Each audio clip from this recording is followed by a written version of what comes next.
ಪೊಲೀಸರು ಸುಮ್ನೆ ಹೊಡಿತಾ ಇದ್ದಾರ, ಹಾಗೆ ಹೀಗೆ ಅಂತ ಹೆದರಿಸ್ತಾ ಇದ್ದಾರ? ಹಾಗಾದ್ರೆ ಚಿಂತೆ ಮಾಡಬೇಡಿ. ಭಾರತೀಯ ನ್ಯಾಯ ಸಂಹಿತೆ 2023 ಜುಲೈ 1, 2024ರಿಂದ ಚಾಲ್ತಿಗೆ ಬರ್ತಾ ಇದೆ.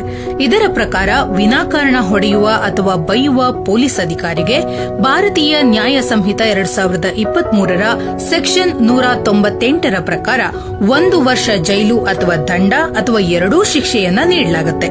ಇದರ ಸಂಬಂಧ ಕಂಪ್ಲೇಂಟ್ ಕೊಡಬೇಕು ಅಂತ ಹೋದಾಗ ಕಂಪ್ಲೇಂಟ್ ರಿಜಿಸ್ಟರ್ ಮಾಡ್ಕೋತಿಲ್ಲ ಅಂತ ಹೇಳಿದ್ರೆ ಆಗ್ಲೂ ನೀವು ಹೆದರೋದ್ ಬೇಡ.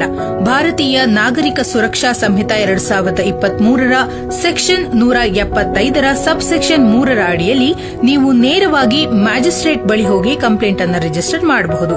ಅದರ ಅನ್ವಯ ವಿಚಾರಣೆಯನ್ನ ಮುಂದುವರಿಸಲಾಗುತ್ತೆ.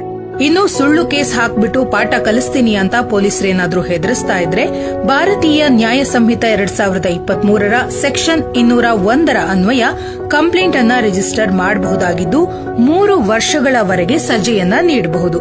ಸೊ ಪೊಲೀಸ್ ಅಂದ್ರೆ ಭಯ ಬೇಡ, ಗೌರವ ಇರಲಿ.